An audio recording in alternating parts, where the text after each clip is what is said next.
Qué gran tema, Miguel Alegre, CEO de ISDI México, Digital Business School. Hablar de esto, de la obsolescencia laboral. Fíjate, Pérez Galas, que es un doctor que colabora con nosotros, me escribe y me dice, Fer, ahorita que estás hablando de la obsolescencia laboral, yo estoy terminando mi entrenamiento en cirugía robótica. Tenemos que actualizarnos. ¿Qué estás viendo en el mundo? Parece que todo cambió muy súbitamente, ¿no? En menos de 12 años estamos conectados de todas, con un mundo de información que no sé para qué nos sirve. No sé qué tanto tú que veas en ese sentido y hasta dónde cambia la historia, ¿no? Totalmente. Los cambios que estamos experimentando actualmente son dramáticos e implican que las personas en cualquier profesión se tengan que actualizar y entender hacia dónde va el mundo. No solamente tiene que ver con la tecnología y con los avances tecnológicos y la manera en la que estos impactan en su profesión, en su lugar de trabajo, en la manera en la que se relacionan con su entorno socialmente, sino particularmente tiene que ver con un tema de empleabilidad y tiene que ver con un tema de entender hacia dónde va a ir tu profesión y cómo vas a poderte mantener vigente en un mercado laboral cambiante. Y esto nos impacta a todos. Hay un estudio del Banco de México de hace 1 año y medio que habla de que el impacto que vamos a tener en el país va a ser sobre el 68% de los sectores productivos. Ándale. Entonces, ese es un dato, te lleva a pensar que no va a haber un solo sector, una sola organización que no esté siendo impactada por la digitalización. Lo que nos obliga a nosotros como profesionales a mantenernos vigentes sí o sí, porque si no vamos a sufrir las consecuencias de permanecer anclados en el mundo que encontramos como tradicional. Ahora, Miguel Alegre, está muy bien lo que estás diciendo. Eso tan vertiginoso, tan pronto que va avanzando, a la par, ¿estás encontrando la posibilidad de estudiar eso que te falta? Pongo el siguiente ejemplo. Mi hijo quiere estudiar periodismo. Si estudia en México, no va a encontrar el periodismo competitivo a nivel mundial. Esa es una realidad. El periodismo se quedó en el periodismo de antes. Totalmente. Muy poco actualizado. Además, el riesgo que conlleva y en fin. Entonces, tendría que irse a otro lugar a estudiar un periodismo para poder traer a México un periodismo actualizado, porque el resto lo hemos aprendido sobre la marcha. Totalmente. Entonces, ¿cómo hacerle cuando no van a la par del crecimiento las universidades? Ese es un tema muy importante. Las universidades, y no solamente en México, en muy buena parte de los países en el mundo, siguen teniendo programas educativos que responden a las profesiones que llamamos industriales, a las profesiones que vienen de una cultura de industrialización relacionadas al capitalismo, relacionadas a la manera anterior de hacer las cosas, muy ancladas en el siglo pasado. ¿Qué sucede desde 1995 hacia adelante?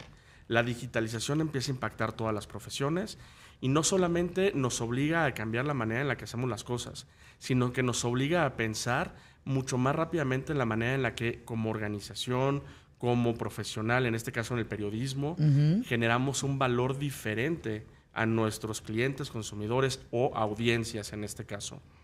Si pensamos en que el viejo modelo del periodismo, en este caso que planteas, ya no se puede mantener, puesto que tenemos ahora la inmediatez, ya no podemos pensar en el periódico como una herramienta de información en tiempo real, ya no podemos pensar en que no está impactando las plataformas digitales, claro, las aplicaciones móviles, la velocidad con la que viaja la información.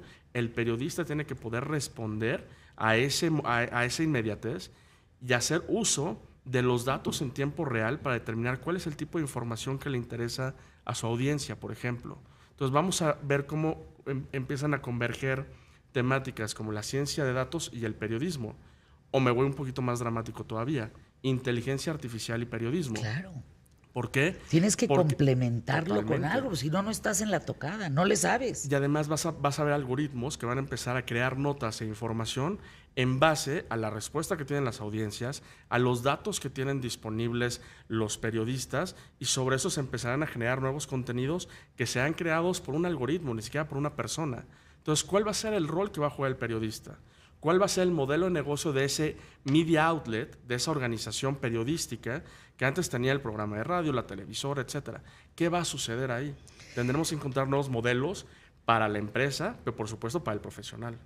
Viene con nosotros a colaborar de vez en cuando Agustín Mieri Terán. Agustín tiene un sistema que se llama Electia, con K, Electia, que tiene que ver con estar bien contigo mismo a cualquier edad para poder tomar mejores decisiones.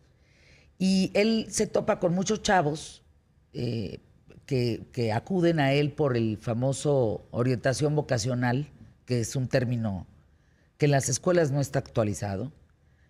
La verdad, no hay manera en las escuelas de encontrarte buenos orientadores en ese sentido. Y se da cuenta que mucha gente se equivoca de carrera y se da cuenta que mucha gente, por ejemplo, los médicos sí están actualizados en los hospitales que quieren actualizarse porque van a cobrar la cirugía robótica y porque así tiene que ser para estar adecuados a la actualidad. Pero eso no sucede en todos lados. No, y si hay algo que me emociona de lo que va a pasar en empleabilidad en los próximos años, va a ser la posibilidad de que las personas cambien de profesión constantemente. Entonces, ¿qué vamos a favorecer en los lugares de trabajo? Las competencias suaves que tenga una persona para adaptarse al cambio, a nuevos modelos de negocio, a nuevas condiciones de trabajo, a nuevos procesos o metodologías laborales. ¿Qué significa esto? Que posiblemente tú que estudiaste periodismo o tú que estudiaste medicina, pues vas a tener que empezar a aprender sobre nuevas cosas que permitan que cambies tu carrera 2 o 3 veces durante tu vida profesional. Esto implica que tenemos que ser personas que permanezcamos aprendiendo constantemente, lo que llamamos long life learning, que tengamos la posibilidad de adaptarnos al cambio, porque la única realidad y la única certeza que tenemos en este momento es que las cosas van a cambiar permanentemente. Entonces tu trabajo va a evolucionar, tu trabajo va a desaparecer, o tu trabajo va a ser un trabajo completamente nuevo y diferente a lo que tenemos actualmente en nuestra realidad laboral. ¿Qué significa eso para ti como persona? Que tienes que estar listo para cambiar constantemente de profesión, de trabajo, y lo que vamos a favorecer es que te puedas adaptar a eso, que aprendas rápido, que aprendas constantemente nuevas disciplinas, que aprendas a desarrollar y a programar, que te sientas cómodo con la tecnología y adaptando tus conocimientos al trabajo o a la posibilidad de empleabilidad que tengas enfrente. ¿Cuál crees que es el mayor reto en ese cambio de profesiones tan constante? Porque se busca certidumbre, ¿no? En un trabajo, se busca certidumbre en el conocimiento, o sea, se busca estar estable, pues, ¿no? En un solo trabajo y que de ahí puedas tú ejercer tu carrera, salir adelante y ganar buen dinero. ¿Cuál sería el reto de estarte cambiando de un lugar a otro? Mira, yo creo que vamos a tener muchos retos en el mercado laboral en los próximos años, dado que la gran mayoría de las profesiones bajo las cuales las personas van a aplicar para poder trabajar van a surgir en los próximos años. La única certeza que tenemos hoy es que tenemos que prepararnos para esos cambios. Va a haber incertidumbre, habrá nuevas profesiones, habrá profesiones que se modifiquen y habrá algunas que van a desaparecer. Tenemos que estar tranquilos con esa realidad.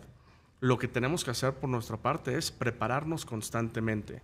Ahora se habla muchísimo de la necesidad que tienen los jóvenes de encontrar propósito. ¿Para qué? Para que ellos puedan verdaderamente colaborar en las organizaciones, porque son ahora ellos los que escogen a las organizaciones. No es necesariamente la organización la que escoge a la persona con la que quiera trabajar.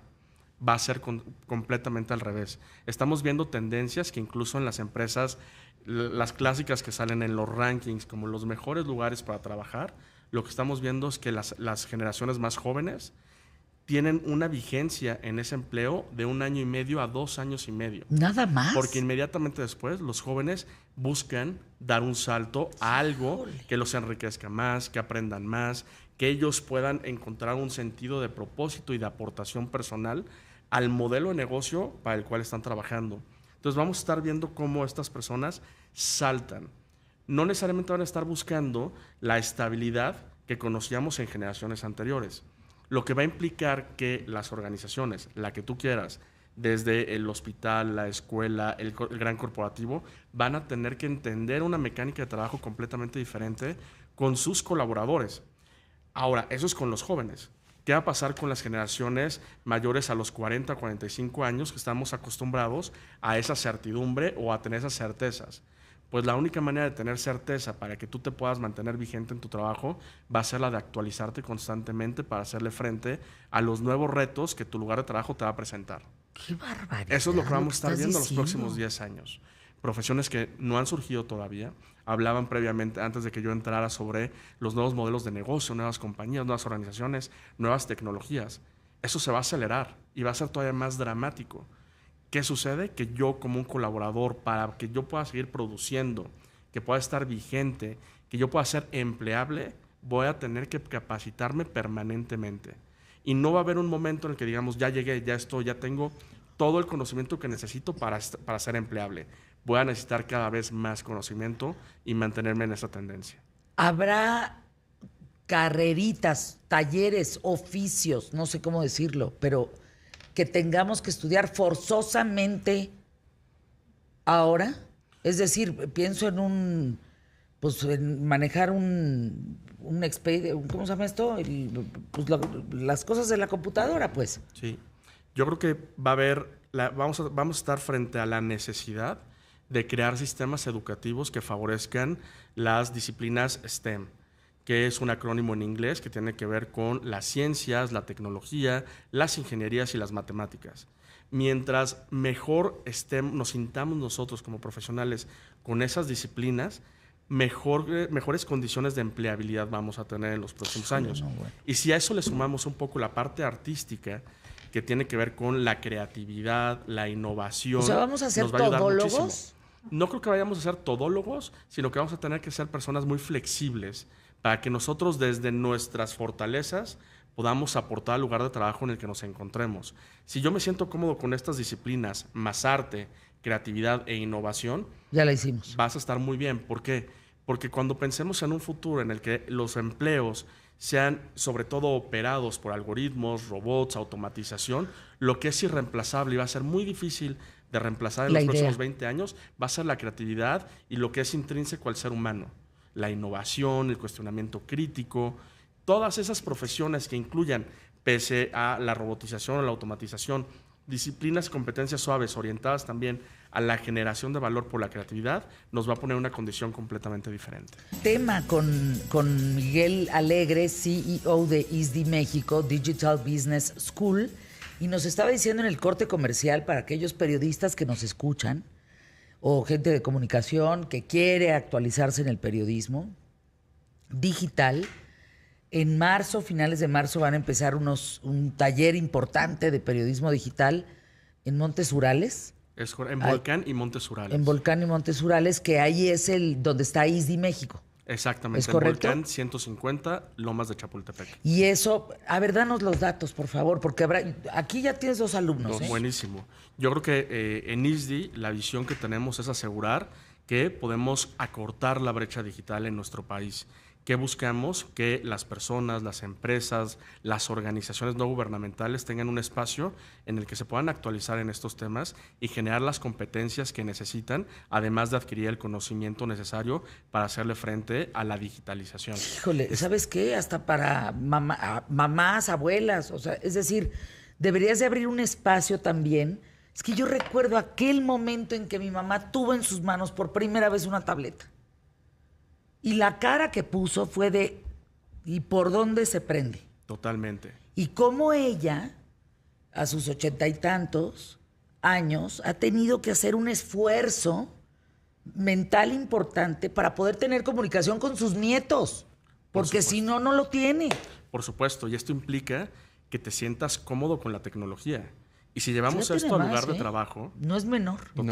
Totalmente. Si llevamos esto al lugar de trabajo y dices, voy a tener cada vez más herramientas digitales. Soy contador, soy abogado, soy ingeniero y tengo más de 40, 45 años, ¿qué voy a hacer? ¿No? Porque me quedan todavía por lo menos 25 o 30 años de vida productiva útil.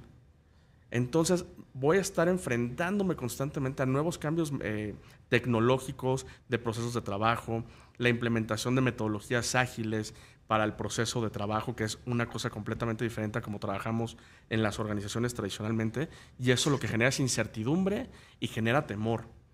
¿Qué buscamos desde ISDI? Que estos profesionales encuentren un lugar en el que ellos puedan adquirir este conocimiento para que se sientan tranquilos de que van a ser personas vigentes y empleables en el mercado laboral. Miguel Alegre, pues nos interesa mucho ese tipo de actualizaciones, ¿no? Así como los médicos tienen que estar al pie del cañón, nosotros también. Y toda la gente que nos escucha, pues tienen que tener esa parte digital, quieras o no. Si no necesariamente periodismo, pues por lo menos entender cómo funciona un aparato, qué riesgos corres con un aparato, qué no debes de hacer en la era digital, totalmente. Qué está prohibido, ¿no? ¿Cómo te puedes poner en riesgo? En fin, creo que todo eso es muy valioso que la gente lo sepa, ¿no? Totalmente. Fíjate que lo que vemos con nuestros alumnos es que hay mucha incertidumbre de lo que viene hacia adelante en los próximos años y muchas veces van a buscar certezas. Pero lo que les decimos es que no van a encontrar certezas. Claro. Lo que van a encontrar son una serie de habilidades y de conocimientos que los ayuden a enfrentar el cambio, cualquiera que esto sea en los próximos años. Nuestros programas, por ejemplo, están muy enfocados en generar ese conocimiento y esa, de alguna manera, esa capacitación, pero para dejarlos listos para que ellos sigan aprendiendo hacia adelante. Porque esa va a ser la competencia más importante que tú o que yo o que las personas que nos escuchan van a necesitar desarrollar sin importar la edad. Puede ser un alumno o una persona de 18 años o puede ser una persona de 70, como tenemos en ISDI, en la que van a actualizarse porque están viendo que su organización necesita un cambio dramático y que la persona que va a hacer que eso suceda va a ser el dueño de la empresa, va a ser su círculo cercano, porque son quienes pueden tomar las decisiones de cambio que necesitan las organizaciones, por ejemplo. Lo que quería decir hace rato que teníamos que estudiar, ahorita me vino a la mente, un taller de Excel, o sea, básico, ¿no? Tienes que estudiar un taller de Excel, tienes que estudiar algunos idiomas, tienes que estudiar un mundo digital, lo básico. Tenemos identificadas 40 nuevas profesiones digitales que las organizaciones ya demandan el día de hoy, donde estos conocimientos que mencionas son lo que llamamos son givens, son cosas que ya debes de traer sí o sí. O sea, tú tienes que saber Excel, tú tienes que sentirte cómodo con la tecnología. ¿Por qué? Porque lo que viene va a ser más complejo. Entonces, sin afán de querer dar miedo, ni mucho menos necesitamos asegurarnos de entender los cambios y las tecnologías y cómo van a aplicar a mi profesión, a mi lugar de trabajo, para que sobre eso yo me pueda seguir preparando. Tenemos 40 nuevas profesiones identificadas en el mundo de los negocios solamente, sin hablar de otras profesiones o otras industrias. ¿Y qué sucede? Que las organizaciones hoy no encuentran a las personas que tengan ese conocimiento o esas competencias y que estén listas para entrar a cubrir esas posiciones. ¿Qué sucede? Que una búsqueda que tradicionalmente tardaba 2 meses, ahora se extiende más de 6 meses para encontrar el perfil correcto. ¿Qué buscan? Por ejemplo, si hablamos de algo que es muy común actualmente, un especialista en comercio electrónico, alguien que nos pueda ayudar a llevar nuestra oferta de valor a la venta digital, ya sea por medio de canales sociales, ya sea porque tengo una plataforma, un comercio electrónico propio, porque vendo a través de un tercero, llámale un Rappi o llámale un Corner Shop o llámale un Kichink.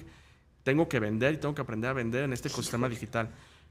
Las empresas no encuentran las personas con las competencias, con el conocimiento necesario para que les ayude a hacer su estrategia y sobre esa estrategia de comercio digital desarrollar una plataforma que permita que ellos puedan vender sus productos o servicios, ya sean para el consumidor final, ya sea para otras empresas, y es complicadísimo.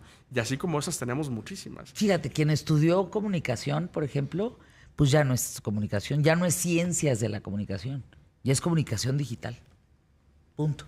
Totalmente. O diseño digital, o arquitectura digital. o nos lo llevamos a un terreno todavía más avanzado, Fíjate, que es diseño de experiencias o diseño de servicios. ¿Cómo me aseguro que el consumidor tenga una experiencia que sea omnicanal? Es decir, que sea homologada en los diferentes puntos de contacto que tengo con las personas, ya sea en canales digitales, en la tienda, a través de un distribuidor. Deben tener la misma experiencia porque soy yo el representante de la marca y me tengo que asegurar que ese consumidor, sin importar dónde me encuentra, tenga la mejor experiencia posible. Fíjate, me recordaste en la reunión del Foro Internacional de la Mujer en diciembre, que nos reunimos siempre en mi casa últimamente, una de ellas que debe de estar cumpliendo 48, 49 años, no más que eso. Le digo, ¿cómo estás? Y me dice, pues un poco sacada de onda, Fer, porque pues ya me jubilaron. Le digo, ¿qué? ¿Cómo que ya te jubilaron? No inventes, eso es... Fernanda, en la empresa donde yo trabajo, nos jubilan a los 45 años porque les tenemos que dar paso a los otros. Y nosotros a los 45 ya nos quedamos con nuestra lana, viviendo a toda madre, pero ya buscando otras cosas. Ahora me puedo ir a estudiar historia del arte, me puedo ir a estudiar otra cosa, puedo hacer más con mi vida. Es decir, ya no te quedas en un trabajo como antes. No, y o sea, pensando, jubilada a los 45 años. Claro, y pensando en eso, vas a tener que encontrar la manera de mantenerte vigente y aportando y generando valor, porque con los avances médicos, con los avances tecnológicos, vamos a vivir más tiempo. Entonces ya no vamos a ser jubilados a los 65, 70 años, sino vas a tener por lo menos 15 o 20 años más de vida productiva. Claro. Y a nivel gobierno y a nivel instituciones educativas no estamos preparados para ese cambio en el cual vamos a tener que dar trabajo a millones de personas y que van a tener que encontrar la manera, vamos a tener que encontrar la manera de asegurarnos que ellos pueden seguir produciendo. Porque no vamos a poder vivir de la seguridad social, las afores no se van a dar abasto y no estamos tomando las acciones necesarias, claro, para que eso suceda. Y además no hay dinero para el retiro. Entonces, ¿qué vas a hacer si a los 75 años sigues siendo una persona que puede producir? Te vas a tener que capacitar y vas a tener que entender las nuevas tecnologías y nuevas maneras de aportar valor en el círculo en el que te estás moviendo, en la profesión en la que te has seguido moviendo en los últimos 20 o 25 años, pero incorporando nuevos conocimientos y nuevas competencias para que tú puedas salir adelante. Sí, tendríamos que estar estudiando ahorita. Es decir, tendríamos, no importa la profesión que tengas, tendríamos que tener, insisto, un curso de Excel, una carrera de Excel, tendríamos que tener otro idioma, tendríamos que tener digitalización, vaya, ¿cómo manejar mi celular? De verdad. Sí. Porque en el CECATI me está diciendo la productora que hay para señoras de la tercera edad que sepan usar su celular.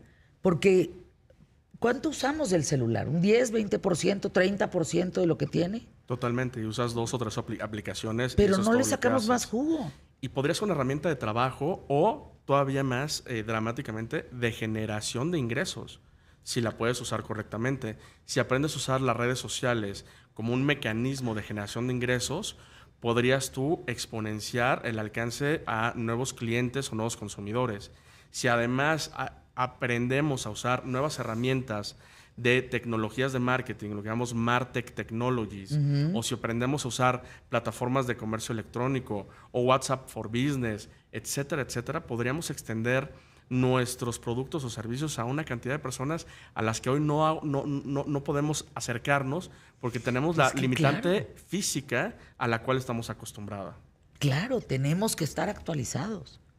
Si tú tienes un negocio de pasteles, o como la mexicana rifada que vino ayer, hombre, que arregla la ropa para que no haya mucha contaminación textil, le cambia la ropa, le pone cosas, le quita cosas, pues tiene que saber de comercio electrónico, forzosamente. Totalmente. Tienes que saber de comercio electrónico, de generación de demanda a través de canales digitales, de presencia digital. Tienes que tener, hablamos mucho, por ejemplo, de la importancia que tienen los CRMs, que son plataformas para la administración de tus clientes. Y cómo te vas a vincular con tus clientes para asegurarte que lo tienes identificado y que no lo pierdes en ningún trayecto de tu vida digital. El doctor Fernando Pérez Galas, cirujano bariatra, nos estaba escuchando. Qué gusto saludarte, mi querido Fer. ¿Cómo estás, Fer? Hace un momento con Miguel Alegre sobre el tema de la obsolescencia laboral y me mandaste una foto, Fer, yo estoy en un curso. Estoy en un curso para certificarme en la utilización del robot Da Vinci, que es un robot que te permite hacer operaciones con la precisión que tiene el robot. Te quita el temblor de la mano, puedes tener unos ángulos para hacer disecciones en los tejidos mucho más precisas que los instrumentos actuales, que son instrumentos rectos, no te permiten. Y pues tienes que irte adaptando porque lo que viene en el futuro es justamente la utilización del robot para todos este tipo de cirugías. Qué fascinante, ¿no? Que puedas ahora operar a través de un robot y que decías, si yo quiero cortar eso y el robot no lo tiene programado, te puede decir no lo cortes, ¿eh? Las siguientes, ahorita, por ejemplo, el robot tiene un filtro en una de las cámaras que le pones, haz de cuenta, estás operando la vía biliar, hígado, o una vesícula o los conductos, y le ponen una pintura, le inyectas un medicamento en la vena, y le pones ese filtro y justamente se pinta la vía biliar para que tú no puedas cortarlo, ¿no? La siguiente generación, que es el que me estaba diciendo, el que me entrena, el ingeniero biomédico que me está entrenando, es que me dice, Fernando, las siguientes generaciones del robot ya tienen identificación de estructuras, de tal forma que tú estás haciendo la cirugía y te va a estar señalando cuáles son tales o tales estructuras. Y si tú quieras cortar una que el robot, de acuerdo al procedimiento que estás programado, no está autorizado cortarla, pues te va a poner una alarma de, oye, este es tal conducto, ¿estás seguro que tú lo puedes cortar? Y bueno, finalmente, si el cirujano quiere hacerlo, porque en ese momento lo requiere la cirugía, lo va a permitir, pero de entrada... Ya te pone un freno. De entrada te va a poner un freno. Está impresionante. Y es impresionante porque cada vez más tú como médico vas a estar frente a tecnología, nuevas tecnologías, e incluso ahorita que me decías, el reconocimiento tendrá que ver con inteligencia artificial. Entonces el médico tendrá que entender de los algoritmos de inteligencia artificial para ayudar al ingeniero biomédico para que pueda desarrollar los algoritmos necesarios para que tú como médico puedas hacer tu trabajo. Entonces va a haber una colaboración permanente entre tecnólogos y personas que tienen un oficio como el que tú tienes, una profesión como la que tú tienes. Por ejemplo, a ver, Fernando Pérez Galas, en términos, es el Día Mundial de la Obesidad. El día de mañana es el Día Mundial de la Obesidad. Entonces, fíjense, es un gran tema. Ocupamos los primeros lugares en el mundo como mexicanos. ¿Qué hay en este sentido? ¿Qué nuevas carreras están surgiendo? Es que Miguel decía que han surgido 40 carreras nuevas. Ok. De cómo todos tenemos que saber de Excel, saber de cómo se maneja un teléfono, cómo se maneja, tenemos que saberlo. Punto, seamos lo que seamos. Claro. ¿Qué hay para la obesidad? ¿Qué se está haciendo para la obesidad? Mira, fíjate que estaba escuchándote y me acuerdo mucho de mi profesor de la maestría. Yo hice una maestría en ciencias médicas. Y mi profesor, que es el doctor Falcón, que es doctor en matemáticas, aparte es ginecólogo, doctor en ciencias y doctor en matemáticas aplicadas, decía que un maestro de él daba una plática y siempre decía, el médico que no sabe matemáticas es un técnico en medicina.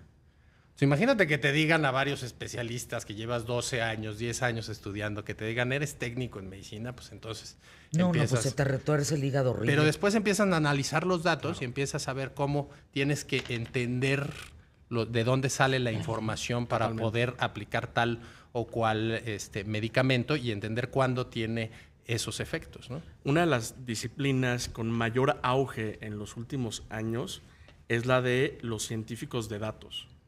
Son personas que están justamente analizando la gran cantidad de información que estamos dejando en Internet a partir de nuestro relacionamiento a través de aplicaciones ¿Nuestra móviles, huella? los datos que tienen las organizaciones, en este caso los hospitales, sobre nosotros, y que a través de algoritmos nos van a permitir encontrar insights o datos o información sobre la cual podamos tomar mejores decisiones de negocio. Pero eso no es todo, sino que va a ayudar a que nosotros podamos vincular las diferentes bases de datos públicas o privadas para asegurarnos que en nuestra profesión podemos tomar las mejores decisiones posibles de manera predictiva o de manera progresiva, es decir, conforme yo voy avanzando en la actividad que tenga, o de tal manera que me permita decir, oye, si tú mantienes estos índices de obesidad, por ejemplo, con el sistema de salud o con las condiciones de salud con las que estás trabajando actualmente, pues vas a poder llegar a impactar a X número de población. O si haces estos 2 o 3 ajustes, vas a incrementar de manera dramática el alcance que tienes y la ayuda que puedas darle a las poblaciones. Pero a ver, esas ciudades inteligentes, en todos esos ámbitos, también hay seres humanos con ese nivel de desarrollo y con esa inteligencia, porque sí está toda madre que exista, pero ¿y cómo lo vas a manejar? ¿Cómo sabes? ¿Cómo nos ayuda eso para la diabetes? ¿Cómo nos ayuda para la pobreza? ¿Cómo nos ayuda para la obesidad? ¿Cómo nos ayuda para el cáncer? Porque lo que veo es que el ser humano se está quedando en kinder cuando la tecnología va en Harvard. Sí. Y entonces no estamos... Yo creo que empatando claro. el logro, pues. Sí, claro. Y yo creo que, de hecho, es uno de los temas que hay que lograr empalmar, porque, por ejemplo, hace unas semanas hablabas del tema de las pantallas. Y por supuesto que el desarrollo tecnológico es padrísimo. A mí me fascina el tema de la tecnología. Pero, por ejemplo, estamos viendo en niños mayores déficits de atención, estamos viendo mayores problemas psiquiátricos de ansiedad, de depresión, que son emociones que se controlan en la corteza prefrontal en el cerebro. La utilización crónica de pantallas, sobre todo en la edad en donde la estamos desarrollando, genera un problema. Ya está comprobado. Ya está comprobado. Los oftalmólogos cada vez están viendo niños con mayores hipermetropías, ¿no? Y eso es por la utilización de pantallas. Entonces, y yo, por ejemplo, lo veo en mi especialidad con el uso de pantallas se asocia con el incremento de peso de la población. ¿Por qué? Porque estás inactivo, estás inmerso, tú estás teniendo no estamos resolviendo otra parte fundamental, ¿no? Y eso está generando un problema, ¿no? Hablando de manejo de datos y de data science, en Inglaterra, que van muy evolucionados, en Londres, la Universidad de Londres, sacó un estudio, fíjate lo dramático, que decía: el punto de corte es a los 45 años. Estamos hablando de cientos de miles de pacientes para que lleguen esos datos. ¿Cómo el punto de corte? Es decir, el estudio está hecho a partir de cierta edad, que eso es lo que te da el riesgo. Entonces, si a los 45 años tú tienes obesidad grado 3, es decir, un índice de masa corporal arriba de 40, que son más o menos entre 35 y 40 kilos para el mexicano en promedio, tu probabilidad de llegar a los 70 años es del 50%. Entonces... Bolas. Entonces, imagínate que a los 45 años, que es tu edad más productiva, tengas un sobrepeso de 40 kilos, tu probabilidad de llegar a los 70 es de la mitad. Y recordemos que la esperanza de vida del mexicano son 78 años. Entonces, ¿esto qué quiere decir? Que ya el análisis de datos que tenemos nos dice que la obesidad es una enfermedad. Lo que decías de la obsolescencia, por ejemplo, yo estudié medicina en el 95 al 2000. A nosotros no nos enseñaron la obesidad como enfermedad. La obesidad como enfermedad se declaró en el 2013 por la Asociación Americana de Medicina. No existía. No los gorditos eran los buenos. Eran los sanos. Eran los sanos. ¿No? Entonces, pesó 4,5 kilos. ¡Ay, qué cachetón, qué bonito! O los niños chiquitos, ¿no? Que van creciendo, es que está cachetón. Exactamente. Entonces, o el adolescente que dice, es que no está gordito, está ponchado. No, espérame, los huesos anchos no existen. Bueno, existen en los nórdicos, en los vikingos, ¿no? Pero en un mexicano promedio, pues eso que digas, eres de hueso ancho, pues no eres de hueso ancho, ¿no? Entonces, todos esos análisis de datos nos han llevado a entender que tenemos un problema, que es un problema, es una enfermedad que hay que estudiarla, es una enfermedad que tiene diferentes factores que la afectan, factores genéticos, factores biológicos, factores ambientales, por supuesto, ¿no? Y factores sociales, desde luego. Totalmente. ¿Qué tema, eh? Es impresionante cómo nuevos problemas surgen y surgirán, para los cuales tendremos que aprender a gestionarlos, ¿no? Como desde la familia, desde las reglas que vas poniendo como papá, como mamá, pues empiezas a poner algunos sistemas de control para que no caigamos en ese tipo de incidencias. Pero lo que es importantísimo es difundirlo, porque creo que se vuelve muy sencillo, dado el acceso que tenemos a la tecnología, que lo facilitemos. Y no está mal facilitarlo. Y está bien, porque van a ser ventajas competitivas para tus hijos en el negocio, en el trabajo, en su formación. Sin embargo, hay que tener controles. Hay un libro padrísimo que les recomiendo muchísimo. Con eso nos despedimos. Que se llama Tools and Weapons, que se llama Herramientas y Armas, que habla justamente sobre los avances tecnológicos. Lo escribe Brad Smith, que es el vicepresidente de Microsoft, y de lo que habla justamente es cómo las nuevas herramientas, la nueva tecnología nos da una cantidad de herramientas poderosísimas para vivir un mundo mejor, un mundo más pleno, pero al mismo tiempo se vuelven nuevas armas en nuestra contra. ¿Cómo las vamos a gestionar? Es lo que tendremos que ir definiendo próximamente. Tus datos, Miguel Alegre, para despedirnos. Con todo gusto, soy Miguel Alegre. Nos pueden encontrar en el sitio de ISDI, que es http://ISDI.education, o mucho más fácil si nos mandan un correo a hola@isdi.mx. Y tus datos, mi querido doctor Fernando Pérez Galas, y en el Día Mundial de la Obesidad, pues comunicarnos contigo para estar en tiempo y forma. Sí, me pueden encontrar en las redes sociales como Dr. DR Pérez Galás y mi celular que siempre contesto, 55 19 49 6233 con un WhatsApp. Fíjate, 1949-6623. 6233. Ah, no, ya di otro, espérate, no, va de nuez. 1949 6233. 6233. Me lo voy a aprender, 6233.